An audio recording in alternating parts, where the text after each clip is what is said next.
샬롬 할렐루야. 디모데후서 4장 2절에서 5절입니다. 너는 말씀을 전파하라. 때를 얻든지 못 얻든지 항상 힘쓰라. 범사에 오래 참음과 가르침으로 경책하며 경계하며 권하라. 때가 이르리니 사람이 바른 교훈을 받지 아니하며 귀가 가려워서 자기의 사욕을 따를 스승을 많이 두고 또 그 귀를 진리에서 돌이켜 허탄한 이야기를 따르리라. 그러나 너는 모든 일에 신중하여 고난을 받으며 전도자의 일을 하며 네 직무를 다하라. 아멘. 디모데후서 1장 8절. 그러므로 너는 내가 우리 주를 증언함과 또는 주를 위하여 갇힌 자 된 나를 부끄러워하지 말고 오직 하나님의 능력을 따라 복음과 함께 고난을 받으라. 아멘. 전도 세 번째, 복음을 전파하는 방법입니다. 사도 바울은 사도행전 28장에 나오는 로마의 감옥에서 풀려난 후 네로 황제 지하에서 다시 체포되었습니다. 이때 순교를 앞두고 마지막으로 기록한 서신이 바로 에베소 교회를 치리하고 있는 디모데에게 보낸 두 번째 편지로서 디모데후서이지요. 사도 바울은 복음으로 난 믿음의 아들 디모데에게 마치 유언과 같은 마지막 당부를 합니다. 디모데후서 4장 2절을 보면 사도 바울은 디모데에게 복음 전파의 중요성을 강조함과 동시에 전도자가 아무리 열심히 복음을 전해도 받지 못하는 사람들은 어떻게 행할 것을 말씀하고 있습니다. 그럼에도 성도의 할 일은 고난을 받으면서도 전도인의 일을 하며 직무를 다하는 것임을 거듭 강조합니다. 너는 말씀을 전파하라. 때를 얻든지 못 얻든지 항상 힘쓰라. 범사에 오래 참음과 가르침으로 경책하며 경계하며 권하라.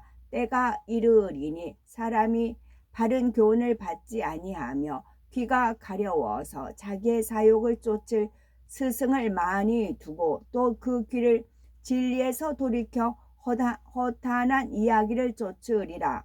그러나 너는 모든 일에 근신하여 고난을 받으며 전도인의 일을 하며 네 직무를 다하라. 예나 지금이나 복음을 전파하려 할 때는 원수 마귀가 갖가지 괴계를 방해하며 죄악이 관영할수록 그 방법은 더욱 교묘해지고 있습니다. 더욱이 사도 바울이 유대인들에게 나사렛 이단의 개수라는 말을 들었듯이 때로는 이방인이 아닌 하나님을 믿는다는 사람들로부터 핍박을 받는 경우도 있지요. 그러나 고난과 핍박이 더할수록 복음은 더 널리 전파되었습니다. 초대교회나 기독교 역사를 보면 목배임을 당하고 사자밥이 되는 등 순교를 당하기까지 전도인의 사명을 감당했기에 오늘날 복음이 온 세계에 전파된 것입니다. 사도 바울은 디모데후서 1장 7절에서 8절에도 하나님이 우리에게 주신 것은 두려워하는 마음이 아니요 오직 능력과 사랑과 근신하는 마음이니 그러므로 네가 우리 주의 증거와 또는 주를 위하여 갇힌 자 된 나를 부끄러워하지 말고 오직 하나님의 능력을 쫓아 복음과 함께 고난을 받으라고 권면합니다. 전도에는 꼭 이것만이 정도라고 할 수 있는 특별한 길이 있는 것은 아닙니다. 실제 영혼들을 대하면서 하나하나 체험해 가는 것이 자신만의 비결이 될 수 있지요. 처음에는 다른 사람의 방법을 모방하여 시작하지만 차츰 자신만의 방법이 터득되는 것입니다. 따라서 전도의 능력을 받기 원한다면 먼저는 전도를 잘하는 분들을 따라다니며 열심히 배우는 것도 좋은 방법이 될 수 있지요. 이럴 때는 이렇게 하고 저럴 때는 저렇게 하는구나 하면서 배우고 익힌 후에 스스로 해보면 자신도 모르는 사이에 담대함과 자신감이 생기게 됩니다. 그렇다고 항상 배운 대로 되는 것은 아니지만 안 될 때도 결코 낙심하지 말고 기도하며 전도하다 보면 나름대로 방법이 생기고 길이 보이는 것입니다. 복음을 전파할 때 어떤 사람의 말을 믿는 반면 어떤 사람의 말은 흘려 넘기고 믿지 않기도 합니다. 평소에 농담이나 거짓말을 잘하는 사람이었다면 복음을 전파해도 믿으려 하지 않을 것입니다. 그러나 평소에 신뢰를 쌓아서 믿을 수 있는 사람이 복음을 전할 때는 마음의 문을 열고 믿으려 하지요. 더욱이 하나님의 능력을 체험한 직후나 초신자 때는 복음을 전파하기에 더욱 쉽고 좋은 시기입니다. 직접 하나님을 만났고 또 초신자라 해도 은혜 받고 성령이 충만하여 담대함이 생기며 누구에게든지 기쁜 소식을 전하고 싶은 마음이 뜨거워지기 때문이지요. 실제로 전도하는 사람들 중에는 교회에 나온 지 얼마 안 되는 사람들이 많은 비중을 차지한다고 합니다. 초신자 때 전도하기 쉬운 이유 중에 하나는 자신의 삶이 크게 변화되었기 때문이지요. 예전에는 수심이 가득했던 사람의 얼굴에 기쁨이 넘치고 악한 말을 내던 입술이 선하고 아름답게 변하며 섬기는 모습이 되는 등 매사에 성령의 충만함이 넘치는 것입니다. 이처럼 주변 사람들이 변화된 모습을 느끼고 있을 때 당신도 예수 그리스도를 믿으면 행복하고 축복된 삶을 살 수 있어요 라고 번면하면 상대의 마음이 끌리고 마음문도 쉽게 열려 전도할 수 있지요. 그렇다고 누구나 초신자 때가 전도하기 쉬운 것만은 아닙니다. 신앙이 성장할수록 성경 말씀을 깨닫고 하늘로부터 지혜를 얻어 말씀의 권세가 커지며 상대에게 필요한 내용 또한 정확하게 성령의 주관을 받을 수 있기 때문이지요.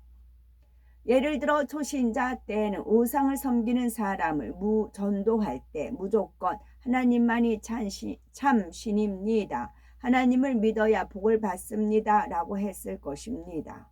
그런가 하면 생명의 지식이 부족함으로 인해서 또 창조주 하나님과 예수 그리스도에 대하여 밝히 알지 못함으로 인해서 서로 변론이 되어질 수 있지요. 그러나 믿음이 성장하고 하나님의 말씀을 양식 삼은 만큼 상대의 잘못된 생각을 깨트릴 수 있고 믿음과 생명을 심어주어 전도할 수 있으니 초신자 때보다도 훨씬 전도하기가 수월해지는 것입니다. 그러면 실제로 많은 전도의 열매를 맺는 분들은 어떻게 전도하는 걸까요? 한 분은 하나님을 만나서 후두함을 치료받고 그 은혜에 너무 감사해서 자신을 만나 주신 하나님을 전하기 시작했습니다. 출근길에 전도지를 돌리며 퇴근길에도 많은 사람들이 모이는 곳을 일부러 찾아가 전했지요. 토요일 하루를 전도하기 위해서 하나님께 드린 것은 물론이요, 결혼 후에도 집집마다 방문하며 전도하기를 힘썼고 임신한 몸으로도 부침개를 들고 다니면서 쉬지 않고 전도를 했답니다. 아이를 낳은 후에는 아이를 업은 채 전도하면서 옷이 없는 사람에게는 옷을 사주고 물질이 없는 사람에게는 물질로 구제했고요. 그 결과 많은 사람들을 전도하여서 수차례 전도상을 받기도 했으며 하나님께서는 물질로도 축복해 주셨고 지금은 교회의 큰 사명을 맡아 감당하고 있답니다. 어떤 분은 하나님의 인도함을 받아서 생명의 말씀의 은혜를 받고 나서 복된 소식을 전하기 위해서 전도에 힘쓰기 시작했답니다. 특히 전도를 잘하기 위해서 하나님께 기도하여 지혜를 받아서 살아계신 하나님의 역사를 스크랩한 것을 전도에 활용을 했지요. 그러면서 어찌하든 자신은 시간을 아껴서 하루에 100가정, 많게는 200가정을 방문하며 전도에 힘썼답니다. 그런가 하면 주변에 소외된 청소년들과 국내에 들어와 있는 외국인 근로자들에게도 사랑의 마음을 가지고 찾아가서 열심히 물질로도 섬기며 그들 중에서도 많은 영혼을 전도할 수가 있었답니다. 다른 한 분은 참으로 바쁜 직업을 가졌지만 시간을 쪼개어 오직 영혼 구원에 앞장을 섰지요. 토요일 휴일에는 시간만 있으면 성도들을 모아 노방 전도를 하며 직장이나 길에서 만나는 사람마다 복음을 전했지요. 이처럼 전도에 힘쓰기 위해서는 그만큼 자기의 유익을 희생하고 정성과 노력을 들여야 하는 것입니다. 예를 들어서 아무리 먼 곳에서 상이 나도 찾아가 위로해주고 생일이나 축하할 일이 있을 때는 꼭 기억해서 챙겨주지요. 정성을 들이면서 전도한 사람들은 대부분이 교회에 잘 정착하여 알곡이 된다고 합니다. 타 교회에도 생명대에 전도에 힘쓰는 분들이 많지요. 수년 동안 알아 누워있는 사람을 찾아가서 몸을 닦아주고 아이들을 보살펴주고 청소나 빨래를 해주면서 전도하는 분, 선물로 가져간 과일 바구니가 내던져지고 몇 차례 물벼락을 맞는 문전 박대에도 불구하고 전도의 열매를 거둔 분, 수십 번이라도 방문하고 수년에 걸려도 포기하지 않아서 결국 성공하는 분들도 있습니다. 이 외에도 아파트 한 단지를 목표로 전도하는 분도 있고 노인정의 노인들을 상대로 전도하는 등 많은 사람들이 다양한 모습으로 다양한 대상을 목표로 전도하고 있지만 모든 영혼 구원이라는 한 가지 목적을 위해 헌신하는 것입니다. 우리는 새해를 맞아서 사도 바울처럼 복음 전파의 중요성을 실감하여 열심히 전도하며 풍성한 열매를 거둠으로 하나님을 기쁘시게 하는 복된 아름다운 보배로운 우리가 되셔야 되겠습니다. 아멘. 디모데의 뜻은 하나님을 공경하는 자라는 뜻이랍니다. 루스드라 출신으로 사도 바울이 믿음으로 낳은 아들이기도 하지요. 디모데는 헬라인 아버지와 유대인 어머니 사이에서 태어나 신실한 믿음을 지닌 외조모와 어머니로부터 성경을 배우며 성장했습니다.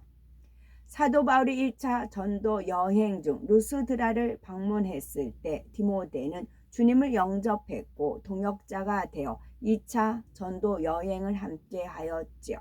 디모데는 아덴, 데살로니가, 고린도, 에베소 등지에서 사역을 하며 사도 바울의 신임을 받는 신실한 목회자였습니다. 전승에 따르면 바울이 순교 이후 에베소 감독으로 지내다가 도미티아누스 황제의 기독교 박해 때 순교한 것으로 전해집니다. 아멘.